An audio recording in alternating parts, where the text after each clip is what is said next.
Вітаю, друзі! Ну що, в країні просто політичний шторм одночасно з політичною кризою. Те, що відбувається на Банковій, а мова не тільки про обшуки від НАБУ і САП, те, що влада показує, що вона не спроможна взагалі здолати корупцію, а корупція є одною з мотиваційних складових знаходження у влади. Те, що відбувається з виборами, все це будемо сьогодні обговорювати з моїм колегою по попередньому скликанню і депутатом цього скликання, колишнім головою української делегації в ПАРЄ Володимиром Ар'євим. Володя, вітаю тебе. Вітаю навзаєм. Скажи мені, будь ласочка, в мене одне питання. Що ми побачили сьогодні, коли зранку одночасно почалися обшуки у Ірини Мудрої, заступниці голови Офісу Президента, минулої кандидатки на міністра юстиції, минулої кандидатки на посла України в Ізраїлі, людини, яка комунікувала з суддями Мін'юстом і навіть з суддями ЄСПЛ, від чого вони були трохи в шоці, це окрема історія. Так от, в неї обшуки, у Микитася, у Столара, у очільників Сенсбанку. І потім з'ясовується, що Україна дізналась про нову операцію. Після Мідаса у нас тепер Форест Гамп. Ну, бо тут я погоджуюсь, тільки полудурок міг або пришлепкувати і записати вкрадені гроші на дітей. Це ганьба неймовірна. Так що спостерігала Україна сьогодні зранку? Ну, Форест Гамп, він був не тільки мав проблеми із розумовим розвитком, я хочу нагадати, а він був фігурою, яка робила вплив на всі ключові події, якщо згідно з оригіналом, із твором, і з фільмом. І ця історія теж буде мати дуже серйозний вплив на події в Україні, особливо на політичні. Ну давай так, що нам показала справа в НАБУ? Одразу я хочу подивитися на неї так коротко і в сухому залишку. Це коли представниця Офісу Президента разом з депутатом від ОПЗЖ і забудовником через Державний банк організували відмивання коштів, причому ще й за рахунок Державного банку, для застави колишньому міністру енергетики з команди зрадника України Андрія Деркача, міністру енергетики, якого підозрюють в розкраданні коштів Енергоатому в найскладніший для енергетики України час, і того колишнього міністра енергетики, який відверто саботував захист енергетики України від наслідків рашистських обстрілів. Тобто, коли треба було робити все необхідне для того, щоб, зрозуміло, коли розіб'ють теплоелектростанції, і робити маневрену генерацію, газову генерацію, малу і середню, то він навпаки перешкоджав цьому. От у нас такий сухий залишок. Тобто ОПЗЖ, колега і соратник зрадника України і героя Росії Деркача, а його викуповують Офіс Президента через Державний банк. От все, да? От в цьому просто вся ця історія. І коли я сьогодні це читав, чесно кажучи, шерсть дибки. Тому що я розумів, що приблизно як збирали гроші і організовували гроші на заставу для Галущенка, але я не міг ніяк уявити собі деталі, які стали відомі. А деталі я всім раджу дуже почитати, бо вони найкраще свідчать про те, в якому, перепрошую, лайні опинилася сьогодні політична система, правляча політична система України. Дивись, але я хочу трохи додати. Давай з тобою про це і поговоримо. Людина, яка була заступником у голови Офісу Президента, який має підозру в корупції, звернулася за допомогою к діючому депутату, в якого є, якби, дії по ньому НАБУ, і до забудовника, який є сьогодні діючим фігурантом справ НАБУ, до Сенсбанку, по якої засвітився на плівках Міндіча, який теж є в НАБУ. І все це відбувалося під запис детективів НАБУ. В мене, дивись, я навіть не про їхню порядність, адекватність. Я якраз про те, що вони настільки втратили зв'язок з реальністю, що робили що завгодно, вони вважали, що вони не підпадають під жодний закон, і можна робити все, що завгодно. Я, до речі, коли написав, що гроші на Єрмака збирають через Сенсбанк, пам'ятаєш, коли я тоді повідомив про це, так як зробили по Галущенку, то після цього у Веселого була невесела ніч, бо вони ці гроші не могли далі заводити, тому що я просто назвав, як це буде. І друга історія. Пам'ятаєш, коли на плівках оці Форест Гампа з'являється такий момент, тут 4 мішки грошей. Вони кеш грошима заводять. Скажи мені, будь ласка, оце, що ми побачили, чи можна констатувати, що влада сьогодні, бо це перша заступниця Офісу президента, це людина, яка курувала юридичні напрямки. І вона, до речі, повинна була стати міністром юстиції після Галущенка. Це найсмішніше в цій ситуації. Чи можна констатувати, що ці люди фактично займаються злочинною діяльністю, використовує в свої посади і 100% зацікавлені не в тому, щоб Україна перемогла, бо тоді вибори, втрата влади і відповідальність за скоєне. Чи мені це здається?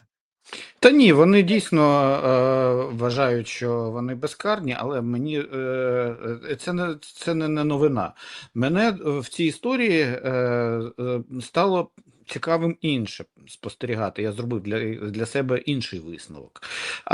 Оскільки вже певний час головою Офісу президента є Кирило Буданов, а він явно, я не думаю, що був зацікавлений в тому, щоб цю історію розвивати в тому вигляді, як вона є, то у мене одна єдина здогадка є, що, по-перше, Кирило Буданов не контролює своїх заступників, якщо у нього таке під носом відбувається, і що Єрмак продовжує де-факто керувати Офісом президента. Тобто тими людьми, які потрібні яким потрібно виконувати такі дуже, назвемо так, делікатні доручення, і я думаю, що він їх роздає. Чи ці справи, які Єрмак доручав, міг доручати, він узгоджені із колишнім босом Єрмака, ми не знаємо. Але це теж питання із розряду династії, хто такий Вова. Тому в даному випадку для мене є очевидним те, що у нас існує зараз Офіс президента один, і є ще і бек-офіс президента, який займається цими такими справами. І от тут якраз для бек-офісу президента це дуже і дуже серйозний сигнал. А найбільший сигнал, на мою думку, тут якраз щодо безкарності. Насправді, якщо вони і думають хтось там на Банковій, що вони безкарні, то те, що як швидко Мудра вилетіла з посади заступника голови Офісу президента, це цілком зрозумілий сигнал. По-перше, карність є, і НАБУ і САП – це структури, які ще дозволяють називати Україну відмінною від Росії. Насправді. Я не кажу про громадянське суспільство, а я маю на увазі про державні і правоохоронні, силові, в тому числі, структури, які не від Офісу президента не залежать. Найголовніше інше. Оце звільнення буквально миттєве, воно показало одну річ. Ти можеш виконувати всі доручення, Ти можеш проявляти свою лояльність до команди найближчих людей Зеленського, чи його особисто, ми тут не знаємо, стверджувати не будемо. Але якщо ти не будеш виконувати, то ну, це якщо посадовець не буде виконувати, у нього будуть проблеми. А якщо він будуть виконувати, у нього теж будуть проблеми. Тобто будь-яка людина, яка опиняється в цій системі, одразу входить в проблему. Її змушують щось робити, а потім, коли її ловлять, її просто викидають як сміття. Але ну так, да, от звільняють і все. Ну тому що я розумію, що нікого із них остаточно кидати не будуть, бо якщо я розумію, чому на Галущенка збирали, да, бо як він рот відкриє, то звідти полється таке, що сядуть всі. Але ну, з Мудрою, я думаю, теж таке саме буде, бо вона теж, якщо почне говорити, то певні люди в Офісі Президента отримують не одну, а з десяток підозр. Тому, але її викинули із владної обойми буквально миттєво, що є сигналом для всіх інших.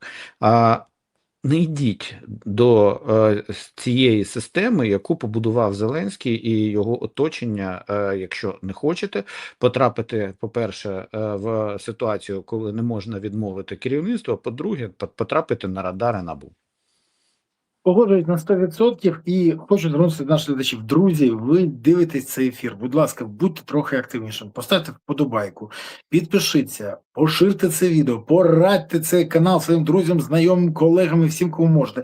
І, будь ласка, прокоментуйте. Напишіть, що ви думаєте з цього випадку, і напишіть з цього приводу, як ви вважаєте, пані Мудра, вона по своїй ініціативі це все робила? Чи їй хтось наказав? Бо ми зараз про це поговоримо. Чи може пані Мудра просто зранку прокинулася і подумала, а чому б мені не взяти під контроль Сенсбанк? Чи все ж таки вона отримала вказівку взяти під контроль і забезпечити заставу за Галущенка? Напишіть, будь ласка, в коментарях. Це важливо. Мені цікаво дійсно, як ви думаєте. А ще напишіть, звідки ви дивитесь цей ефір, куди закинула вас доля, де ви чекаєте або наближаєте перемогу. Місто, селище, країну, регіон, район, область. Я нагадую, що мій канал заблокований на території України, але, як не дивно, за останні дні просто отак от вирівнюється кількість переглядів. Я бачу, що люди почали встановлювати VPN. Мені, з одного боку, приємно, що це відбувається, що люди не хочуть втрачати зв'язок з каналом, є стала публіка, але з іншого це показує, що Україна перетворюється, на жаль, в інформаційному плані на аналог Білорусі або Росії, де опозиційних політиків і опозиційних блогерів вимушені здивитися, тому що їх заборонила влада, яка не хоче, щоб розповідали про корупцію, про порушення закону і про факапи влади. Тому встановлюйте VPN. Я раджу, наприклад, або Proton, або Експрес. Безкоштовних VPN-ів вистачає. Ставте їх і радьте іншим. Тоді ви будете знати більше. Дякую, що дивитесь. Володь, дивись. В мене є купа претензій до НАБУ і САП. Вони нагадують мені отого собаку на цепку, і який, знаєш, він гавкає, заважає крадіям. Інколи він думає, кусати того крадія, не кусати, здоровий, великий, але потім кусає, і Єрмак відправляється до СІЗО. Це так, як приклад. Є інші варіанти, але якщо б не НАБУ, то я уявляю рівень цинічної злочинності, яка би сьогодні процвітала в Україні. НАБУ і САП одночасно. І от тут є цікава історія. Я сьогодні подивився ухвалу суду.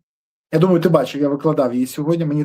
Я коли побачив це в інтернеті, був здивований, але після згадування про те, що мудрі поставили завдання взяти під контроль Сенсбанк, уяви собі, заступниці Офісу Президента кажуть взяти під контроль Сенсбанк, який на 100% державний, ти розумієш, іде таке: у подальшому невстановленими особами з Офісу Президента України перед Мудрою ІР була поставлена задача долучити необхідні резерви для внесення застави на спеціальний рахунок ВАКС за колишнього міністра юстиції та енергетики Галущенка Г.П.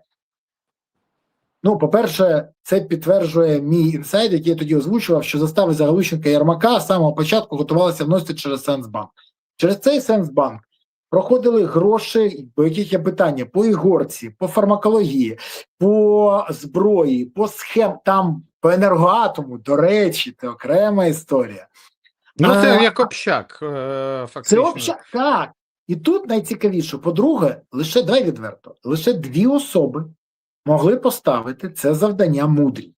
Або голова Офісу президента, прізвище тодішнього голови був Єрмак, або сам президент. Його прізвище тоді було Зеленський. До речі, поки що так само. Цікаво. Може, хтось не з них, а, наприклад, дав команду Вова, для якого будують будинок в династії, поряд з будинком Єрмака, Міндіча і Чернишова. Не знаю, ця клята невизначеність мене просто дратує. От просто дратує. Але скажи, будь ласка, як ти вважаєш, ну хто ж з 2 осіб міг дати? Чи може, є ще одна версія, мені казали, вона має підґрунтя, прибиральниця тьотя Варя з 2-го поверху могла надати такий наказ. Чи все ж таки ні, і тільки одна з цих 2 осіб? Бо ця клята невизначеність. Ну, так вона і сказала. Тьотя Варя так підійшла до мудрої і сказала: а ну візьмі під контроль Сенсбанка, а то ж ваброю на вердуза. Уявляю собі це. Да, у фарбах так яскравих. Насправді це дійсно свідчить про те, що влада зараз уже стала не владою, яка тримає Україну, особливо верхівка на Банковій, а яка захищає сама себе. Тобто вони замкнулися у свій власний кокон, і їм цікаво тільки самозбереження.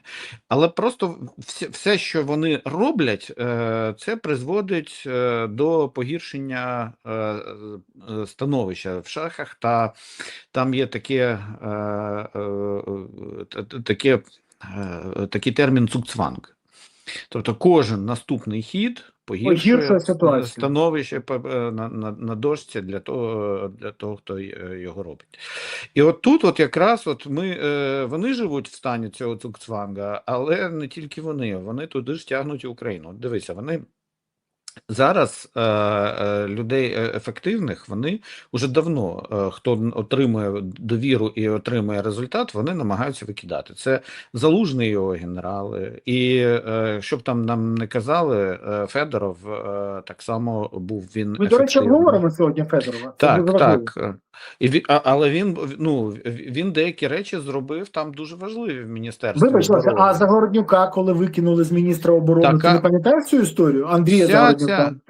Будь-хто, хто розумніший за Зеленського і ефективніший, завжди викидається. Але ще один момент. Але ставлять замість професійних і ефективних, ставлять просто лояльних.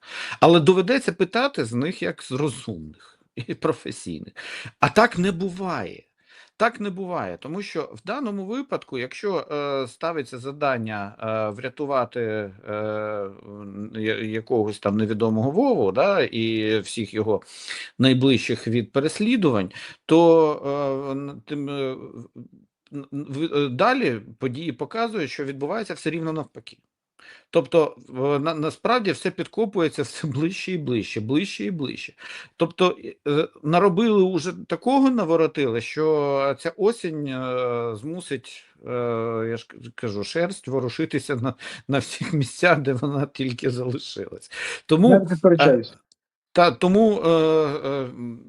сама система побудована за останні 7,5 років, вона передбачає те, що вона не могла не перетворитися на корупційну і таку собі неомафіозну.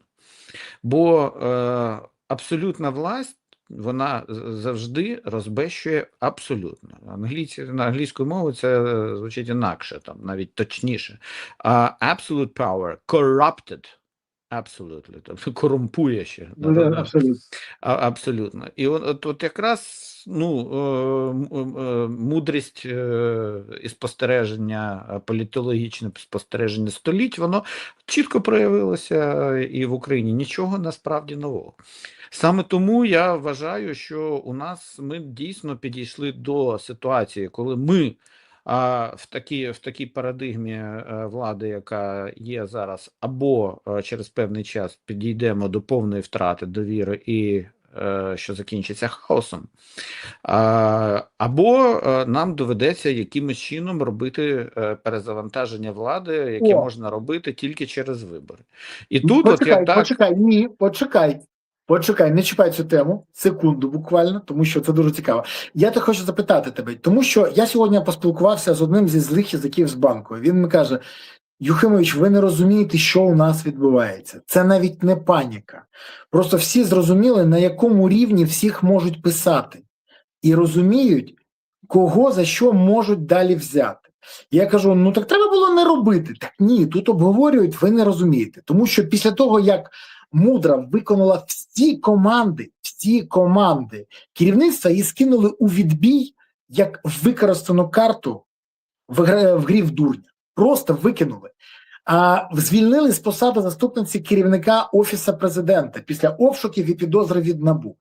І зараз кожен почав думати: гаразд, Мудра, вона буде мовчати, якщо отримає гарантії від одного з цих двох невідомих осіб, що вони за неї внесуть всю заставу, там все буде, але ж інші можуть не отримати, і от вони перелякані. І я кажу, ну а чого лякатися? Тоді треба буде відповідати за скоєні злочини. Схоже, що вперше багато хто зрозумів, що так і придеться. Це найцікавіше. Вони дійсно цього не очікували. Чому я запитую про це? Тому що Ірина Мудра, і тут дуже важливо це звернути увагу, була в Офісі президента куратором по запровадженню санкцій і взаємодією, скажімо так, судовою системою. Ба більше того, я знаю, що вона колись спілкувалася з суддями ЄСПЛ, Європейського суду з прав людини, які мені казали про це, і які казали, що вони шоковані були. Я тобі розповідав цю історію, ти знаєш цю історію, що вони були шоковані тим, ти казав. як вона з ними розмовляла, розповідаючи їм, які вони рішення повинні приймати. Якщо вони нам таке кажуть, а нам президент Франції таке не каже, в якому знаходиться суд, або президент інших країн, то як же вона поводиться з вашими суддями? І тут найцікавіше. Якщо вона була смотрячою за санкціями або комунікаціями з судами, а Власюк, який є офіційною особою в Офісі президента цього питання, був лише дрібним виконавцем, ну так, шостка на підхваті, то Мудра має нести відповідальність і за це. Ми ж добре пам'ятаємо, як її міністром юстиції хотіли зробити. І уявляєш ту ганьбу, якщо б вона стала другим поспіль міністром юстиції Зеленського, який би отримав підозру. Спочатку Галущенка, а потім вона. В мене питання. Ну, це інституційна пам'ять така. Там, так, а судді традиції. А судді хто? Ті, хто накладають санкції, ті, хто їх запроваджують. То хто ж ці люди, які... Тобто вони... Сьогодні та сила, яка ініціює санкції, але проти тих, хто вказує на їх ганьбу, на корупцію, на проблеми, і кому вони особисто мстяться по команді Зеленського. Тобі не здається, що це якийсь треш? Ну, мені здається, що це поведінка раннього Путіна. Тобто ще коли не саджають за слова, але телеканали вже закривають або позбавляють можливості мовити. Коли переслідують людей, тиснуть на тих, хто викриває корупцію і так далі. Я ж кажу, нас от зараз рятує тільки одна річ. Перша. Нам неможливо побудувати авторитаризм чи диктатуру в країні за чужий кошт, особливо якщо це кошти Європейського Союзу. Тому це фінансове питання в даному разі, воно є дуже чутливим. І як би не хотіла сьогодні там нинішня владна команда встановити правила а-ля Білорусь, да? То у них цього не вийде, тому що їм просто ніхто цього не дасть зробити. По-друге, я бачу дійсно в тому людей від того, що відбувається. Розчарування і довіра, вона зараз валиться лавиноподібно. Тобто зараз Зеленський і його команда остаточно позбулися тефлону. І тепер вже на нього дивиться багато хто, навіть тих, хто раніше його підтримував, з нерозумінням і питанням: так, шановні, а що ви там творите? В що конвертували мою довіру? Да? І таких питань стає і ставатиме чим далі більше. Виходом з цього, так, ну, ясна річ, було би оточити себе сильними і професійними, але незалежними особами. Не варіант, як бачимо, тому що Зеленський не може терпіти, коли щось іде не так, як він сказав, коли йому хтось буде казати, що, вибачте, пане президенте, так робити не можна. Ні, у нього слова так не можна в лексиконі його підлеглих не існує. Раз я сказав, значить так і треба робити. І якщо немає людей, які здатні сказати ні, або ці люди вилітають, то тоді з'являється особливий мікроклімат такий в Офісі президента, який обов'язково призводить потім до штормів навколо. І ось це вже шторми почали, вже почало штормити. Якщо ви вважаєте, що у вас все гаразд, то навколо йдуть перепади тиску, тому що люди зараз переконуються, бізнес переконується в тому, що їх нема кому підтримати, і всі їхні проблеми з знищенням складів залишаються їхніми проблемами. І ніхто їхні проблеми в даному разі не буде вирішувати. Тому що якщо ще трохи будуть у нас атак таких на великий бізнес, то це призведе до того, що ну, там кілька великих компаній вже сказали, що ще трохи, і вони будуть змушені оголосити про банкрутство. Я не буду називати назви, але це Так, дуже... вони сьогодні заявили про це. Уже заявили, ну ось я не Публічно бачив. заявили. Так, я не бачив просто. І я просто говорив з деякими, і тому я просто можу сказати, але мене не уповноважувало називати їхні імена цих компаній публічно. Але те, що зараз вони не розуміють, чи уряд їм зможе допомогти. Аграрії, така сама ситуація. 57% в мінус іде на експорт. Падіння експорту на 57%, до речі, у металургії така сама ситуація, бо дуже серйозні пошкодження отримали і Запоріжсталь, і Криворіжсталь. Тому, коли ми говоримо про те, що валютні надходження будуть суттєво зменшуватися, а всередині України це не тільки валютне надходження, особливо що стосується сільського господарства, а внутрішній ринок буде перенасичений зерном настільки, що ціна його буде копійчана з неможливістю вивести. Це означатиме одне: аграрії не зможуть отримати прибутки, не зможуть отримати гроші, які перекрили би їхні витрати на посівну і збір врожаю цього року, і це означатиме, що їм буде вкрай складно посіятися наступного року. А що це означає? Що це тягне? Це тягне дуже велику проблему. Тому і всі розуміють, що Зеленський зараз зайнятий як глава держави, який тримає фактично, він одноосібно призначає уряд, він керує Верховною Радою, але йому абсолютно байдуже насправді щодо цих проблем. Він зміг зараз домовитися про системи протиповітряної оборони. Раніше що казали? Що тільки завдяки Зеленському у нас є зброя. Ну, у нас є Зеленський, а протиповітряної оборони ракет у нас немає. зате є Зеленський. То у мене питання, а чи ефективний на цьому етапі для країни Зеленський? Якщо він ефективний для того, щоб організувати збереження своєї влади, то тут я не сперечаюся, дійсно, ефективність максимальна.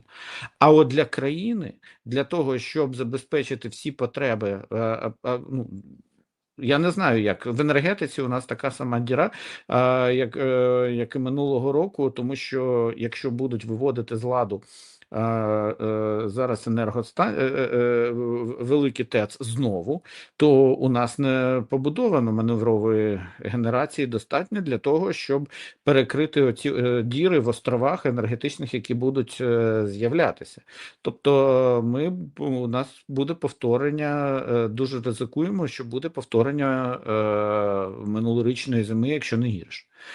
Так що і всі експерти енергетики кажуть одну річ: зараз спасіння потопельників – це справа рук самих потопельників. Ну, а нащо тоді влада? Ну, логічне питання. Отримувати підозри в корупції. Підозру в корупції отримують після того, як отримують бабла трохи собі на кишені. Так. А потім уже підозру в корупції. Але скільки, я не думаю, що НАБУ було здатно осягнути весь той дерибан і фестиваль цього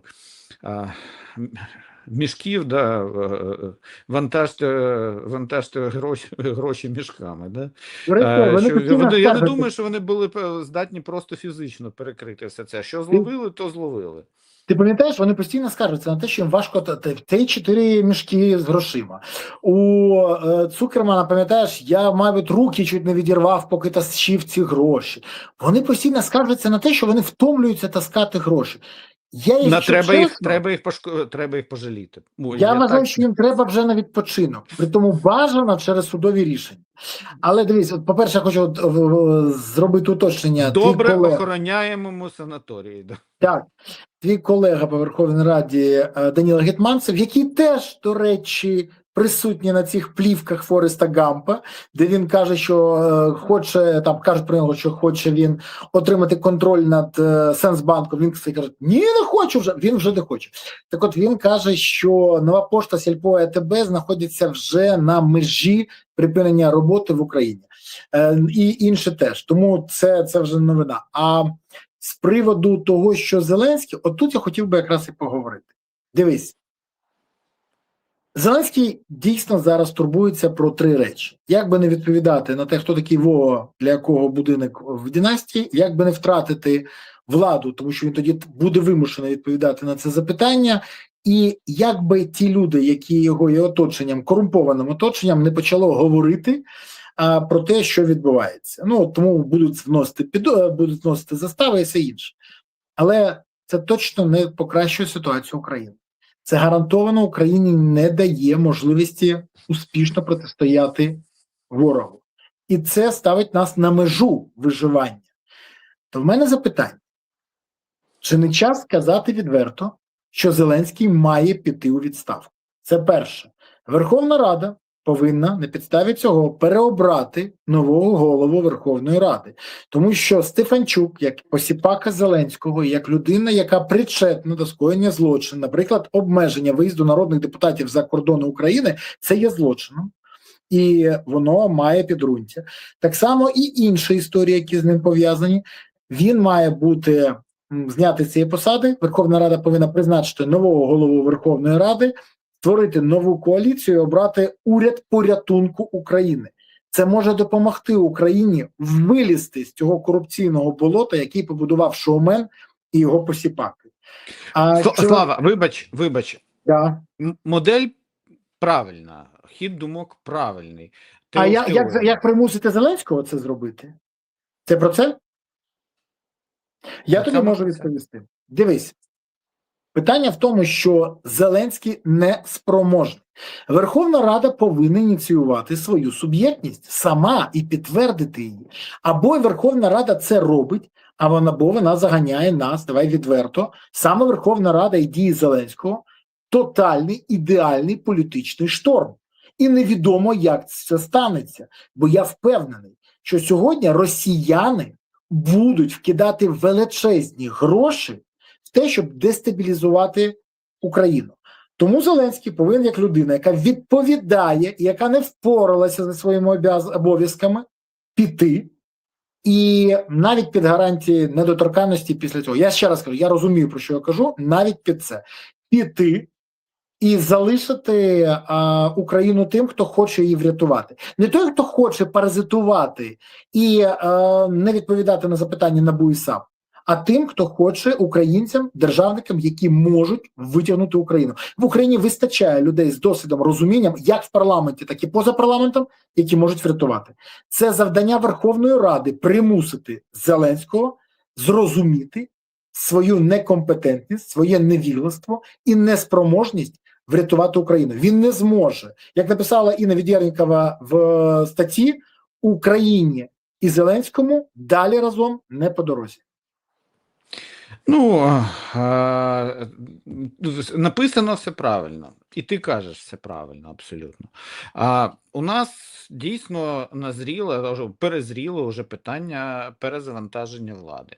Так. Але у нас є без перезавантаження влади, на мою особисту думку, якщо Зеленський він не погоджується на жоден інший варіант і хоче вперто залишити все, як воно є, то це закінчиться, обов'язково закінчиться хаосом і підривом довіри, яка настільки, що зупинити це буде дуже важко. Люди просто, мені здається, що у них зірве дах рано чи пізно. І нинішні протести, вони теж частина цієї демонстрації, такий лакмусовий папірець суспільства, що трохи дістало. Або не трохи. Проте Зеленський це ігнорує і міняти парадигму своєї поведінки він не збирається. Тоді другий варіант – це дійсно зробити перевибори, перезавантаження влади. Яким чином? Перше, передусім, між хаосом і виборами під час війни це як вибор між катастрофою і дуже погано. Я теж не є прихильником виборів і продовжую залишатися таким, що вибори – це погано, але мені здається, що ми зайшли в вилку, коли сценарій буде або поганий, або ще гірший. Але давай про це поговоримо. Давай про це поговоримо. Але для цього потрібно, Слава, зараз я просто закінчу, нам потрібно дійсно добитися якось такого виборчого припинення вогню. Найближчим часом я думаю, що Путін на це абсолютно не піде, але очікувати від Верховної Ради, особливо від монобільшості, якоїсь суб'єктності і того, що вона пішла на ті кроки, на самостійні кроки, я поки не бачу. Є оце повільне бродіння, так як сусло бродить перед самогоном, Отам воно щось булькає, йдуть якісь такі міазми, але насправді я на даний момент просто не бачу можливості того, що вони, особливо депутати монобільшості, будуть брати на себе відповідальність, зрозуміють відповідальність за країну, не для того їх туди набирали. Є там ті, хто розуміють, але більшість з монобільшості, за тавтологію, вона все ж таки залишається на рівні кнопкодавів. Тому тут Верховна Рада поки що я би не розглядав її як частину, яка могла би стати, як фактор, який міг би стати суттєвим. Політичні сили, деякі там особистості в Верховній Раді, там так, але не вся наразі Верховна Рада. Але ось наші партнери, які давно не розуміють, а що ж відбувається, а навіщо відбувається так останні події, і що це за корупційний фестиваль, що ледь не кожного місяця ми маємо новий кейс, то от вони можуть тоді поставити питання, сорі, але здається, треба робити все для того, щоб організувати вибори. Я думаю, що півроку, але Як Давай поговоримо. це півроку вижити? Дивись. Вчора ввечері Михайло Федоров наробив галасу. Він записав відео, яке всі майже, ну скажімо, журналісти, топові блогери порівняли з відомою заявою Зеленського перед Новим роком. Воно не звучало «я йду на вибори», але воно вимагання виборів, тому що все погано, влада безвідповідальна, корупція вирує, все інше, ритм, слогани, ну супер. Ні, з точки зору візуального контенту нормально. Але є один момент. Він пропонує вибори. Я не бачу можливості виборів зараз. Зеленський не хоче їх робити і не буде. Це перше. Друге, вибори під час бойових воєнних дій, під час боїв, ну під час обстрілів. А якщо нам перший тур дадуть зробити, а другий просто не дадуть. Почнуть бити зранку до ночі шахедами, ракетами по містах і селищах. Росія може це зробити. Зірве нам вибори. Це теж варіант. Тому я не дуже вірю в це. Але Федоров зробив заяву. Всі на вибори. От в мене запитання. По-перше, на що він розраховує? Ну, тому що я поки не бачу відверто можливості реалізувати вибори сьогодні в Україні. Але чесно, мені ж особисто вигідно, бо вибори – це програш Зеленського. Програш Зеленського – це зняття з мене санкцій. Автоматично. Це дуже швидко, це миттєво станеться. Ми знаємо, як це відбувається. Тому в мене запитання, яким чином Ось те, що я говорив.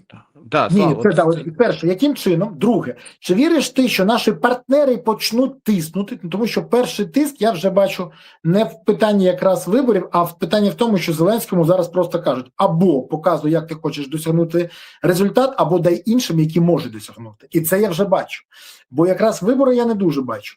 І я тобі поясню, бо більше того, Урсула фон дер Ляєн, яка заявила, що є проблема з наповненням фонду, який повинен фінансувати Україну на 2027 рік, ти знаєш про це, там є проблеми з наповненням цього фонду. І саме через те, що в багатьох країнах, Німеччина, Франція, Італія, Польща будуть проходити вибори, і опоненти проукраїнських партій будуть їм казати: ви даєте гроші Вові на династію, ви даєте гроші Вові на двушечку на Москву, ви даєте гроші Вові, щоб він заставив вниз за своїх корупціонерів. Це ж вже використовується. Тому Вова заважає Україні. І в мене запитання. Перше, чому Федоров зробив цю заяву? Це перше. Друге, яка реальна можливість зробити ці вибори, я не бачу. Я скоріш бачу варіант з відстороненням Зеленського через донесення до нього розуміння, це законна історія, що він не спроможний виконувати свої обов'язки. Ще раз, Верховна Рада повинна закликати і партнери. І третє, скажи мені, будь ласка, оце найголовніше. Вся ця історія. Федоров заявив про вибори тільки тоді, коли він зрозумів, що вже втрачає можливість стати міністром оборони. До того моменту його все влаштовувало. Тож є посада, вибори не потрібні, нема посади, вибори потрібні. Що сталося? Ні, я так не думаю. Я думаю, що він готувався саме для того, щоб своїм прихильникам, які виходили на Майдан, дати сигнал про те, що він з розряду технократичних фігур переходить в розряд політичних. Ну, це моє особисте моє спостереження. Я не знаю, тут краще, напевно, спитати самого Федорова, для чого він це робив, але він тоді дає сигнал про те, що він переходить в політику. Друге, він говорить про те, що вибори, він не каже, що вибори вже там треба, можливі вже, але він каже про те, що вони необхідні, і про те, що треба рухатися в цьому напрямку. Бо, як я вже казав, перезавантаження або хаос, давайте кожен для себе може проголосувати, що краще, або спробувати добитися виборчого припинення вогню через певний час. Зараз це нереально, бо це завжди дивишся в майбутнє тут. Не на тиждень, і не на 2, і не на місяць. А якщо дійсно візьмуться всі тут всерйоз для того, щоб перезавантажити владу, бо ми в тупику. Зеленський, я впевнений, він не хоче закінчення війни, бо він розуміє, що після війни він вибори програє, і програє, і 100%. піде. І тому він зацікавлений в тому, щоб продовжити війну. Путін зацікавлений зараз здійснити останній такий от марш-кидок по максимуму для того, щоб примусити Україну здатися. І Не це вийде. буде, я думаю, десь на наступні півроку. А от після півроку нам треба дійсно вижити. Там тоді вже треба говорити про те, що організовувати принаймні виборчий сісфаєр, і потім уже Путін не буде говорити з Зеленським. Ми вже зрозуміли. Ніяких перемовин між цією владою і Росією бути не може. Я впевнений, що і наступна влада буде, яка б вона не прийшла, вона буде організовувати ці перемовини через третіх осіб, і тут уже буде йтися про те, що ця влада буде, ну навіть в Кремлі будуть змушені сприйняти її як легітимне. Проте, Але Володя, вибач, будь ласка, але наступна влада – це хоч шанс на те, що будуть будувати не будинки в династії, а заводи Ренметал і по мало виробництву того, дронів. я вважаю, що зараз там шанси перемогти Зеленського в першому турі, я вважаю абсолютно реальні. Вибрати президента за один тур за однієї умови. Всі об'єднуються навколо одного кандидата. І я вважаю, що тут якраз ми маємо прізвище дійсно буде мати достатньо серйозне значення. Моя думка, що треба передусім буде вже говорити про це, коли ми будемо наближатися. Давай без особистості, ти мої симпатії цілком знаєш.